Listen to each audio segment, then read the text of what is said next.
En este nuevo programa de Al Rojo Vivo estamos nuevamente con el compañero Eduardo de México. Por lo que entiendo, aprovechando el Mundial, hubo una movilización interesante, grande, combativa, de sectores educativos, con los estudiantes a la cabeza también. Sí, correcto. Acá, pues, se juntaron algunas problemáticas que ha tenido actualmente el gobierno mexicano. El primero ha sido que en campaña la presidenta Claudia Sheinbaum prometió que echaría para atrás las reformas neoliberales a al sistema de pensiones, es decir, que regresaríamos al sistema de pensiones previo a 1997 y 2007 en el caso de los trabajadores del Estado. Actualmente, la Coordinadora Nacional de Trabajadores de la Educación, que es el sindicato de maestros el más combativo que hay en México, eh, ha llevado una serie de demandas que incluyen que pues, la presidenta cumpla esa promesa. Sin embargo, hay una negativa por parte del Estado. El otro ha sido los colectivos de búsqueda que han crecido y se han fortalecido enormemente desde el inicio de la guerra contra el narco. Actualmente, pues las cifras oficiales dicen que hay por lo menos cerca de 134,000 personas desaparecidas sin ser encontradas, y eso pues, ha generado un disgusto muy grande por parte de familiares que buscan a sus seres queridos, y las autoridades solamente responden con negligencia.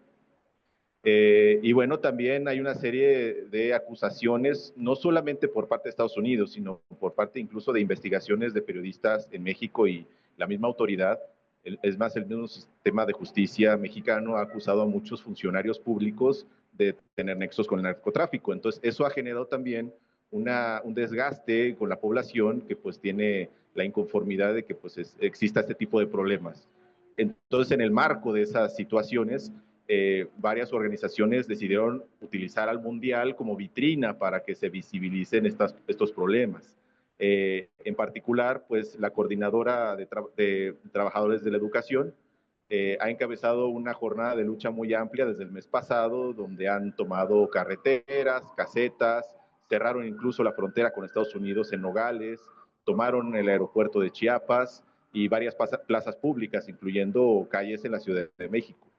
En ese marco, pues fue una movilización que coincidió sin organización y sin articulación entre los sectores en lucha, simplemente coincidieron porque pues todos querían utilizar al Mundial como para visibilizar sus causas. Sí, bueno, la movilización fue muy grande, pero también fue proporcional el despliegue de la policía. Yo creo que como el 90% de la policía de toda la Ciudad de México se concentró en las calles aledañas al Estadio Azteca para impedir el paso de manifestantes, y la orden era únicamente dejar pasar a quien tuviera su boleto para asistir al partido de México contra Sudáfrica.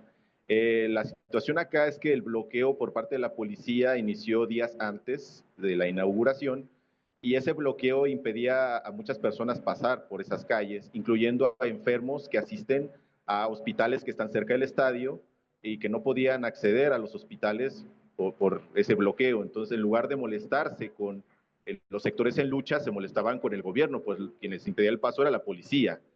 Y bueno, realmente sí existe un ambiente de descontento general con los nexos que hay entre funcionarios públicos y el narcotráfico, por lo cual sí hay cierta simpatía con sectores movilizados como los colectivos de búsqueda. El caso con los maestros es un poco variable, o sea, sí hay quienes apoyan mucho y hay quienes pues los desprecian por los métodos de lucha que utilizan de pues, cortar calles, bloqueos, etcétera. Y ayer, pues quienes se movilizaron más, aparte de los docentes y colectivos de búsqueda, fueron sectores de estudiantes que tienen cierto descontento con el gobierno y también acusan de corrupción dentro de sus instituciones, tanto el Politécnico como la UNAM. Un contingente de estudiantes combativos lograron rebasar ese cerco y se acercaron a la puerta 8 del estadio, y ahí hubo una confrontación con la policía. De hecho, hubo detenidos y estudiantes heridos. Afortunadamente fueron todos liberados ayer en la noche, pero sí fue una situación de mucho combate entre estudiantes y policías. Me decías hace un rato cuando hablamos informalmente de que además en el ambiente general no hay una situación favorable para el gobierno en cuanto a desviar estas protestas, porque la mayoría de la población ve que la selección, la peor de la historia, va a llegar ahí nomás, o sea, no va a pasar ni siquiera los cuartos de finales, o sea, eso no colabora con el gobierno. Sí, realmente la afición mexicana no tiene muchas expectativas con la selección actual. Realmente no ha tenido buenos resultados y no se espera que en este mundial avancen mucho a pesar de ser locales. Sin embargo, también es una realidad que hay un desprecio a lo que es el negocio de la FIFA, que cada vez ha demostrado más corrupción, que aquí en la Ciudad de México ha provocado despojo de viviendas porque ha alterado el mercado inmobiliario, ha generado que mucha gente sea despojada de muchos inquilinos despojados de sus viviendas y pues también los boletos para los partidos son extremadamente caros, ¿no? La población mexicana simplemente en promedio no es capaz de ninguna manera de conseguir un boleto. Hoy escuchaba en una radio nacional y popular, populista, que reivindica a Claudio Sheinbaum, de que había tenido una actitud muy digna esta presidenta, porque en vez de prestarse a todo el circo, como Trump, que va a los actos y a los partidos, aún a pesar de que lo abucheen, ella miró el partido desde un bar sin ser parte de todo ese negocio. Sí, bueno, lo que pasa es que justamente por los precios de los boletos, se entiende perfectamente que los asistentes al estadio no son parte de la base de Morena ni de la presidenta. Entonces, ella no quería arriesgarse a estar presente en un lugar donde podía ser víctima de abucheos. Entonces, ella prefirió estar en un lugar pues, más cercano, con funcionarios, con sus amistades, pues donde pudiera disfrutar del partido sin que nadie la molestara. Pero la realidad es que también días antes de la inauguración hubo una cena de gala con el presidente de la FIFA, con personalidades de mucho nivel adquisitivo, de la comunicación también, y pues ella estuvo asistiendo y fue anfitriona de ese evento en el Palacio de Chapultepec. Entonces, pues sí, realmente, pues sí hay un poco de doble discurso ahí de que no fue parte de los eventos, realmente sí fue parte, pues lo que quería ella evitar era que pues bases de la derecha, que eran los posibles asistentes al estadio, pues se confrontaran con ella. Pero hay un hecho concreto, contundente, que la policía la mandó ella a custodiar Sí, el evento y a reprimir a los que estaban protestando. así es. Pues la policía finalmente, tanto de la capital que ella gobernó, pues como policía que pues, está al servicio del Estado, del gobierno federal, ¿no? Entonces, es un hecho concreto que el gobierno de México defendió el negocio de la FIFA ante los manifestantes y el pueblo que está inconforme.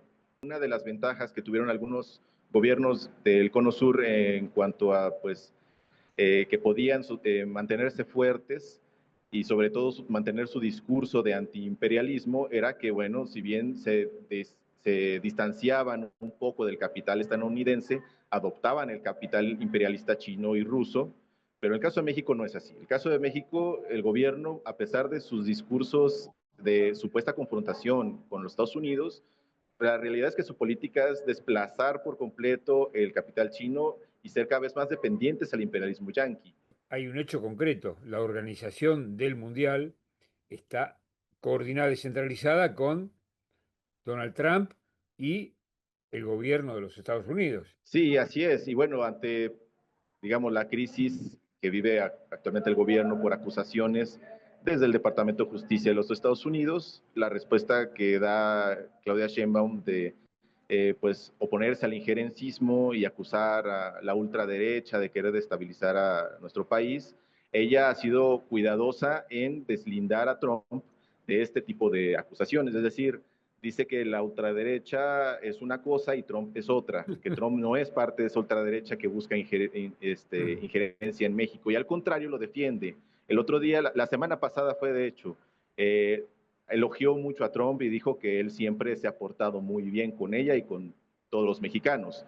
Y bueno, yo creo que ese es, solo lo entiende ella, ¿no? Está como en una realidad paralela porque el mundo entero ha visto cómo Trump desprecia por completo a México y a los mexicanos en general.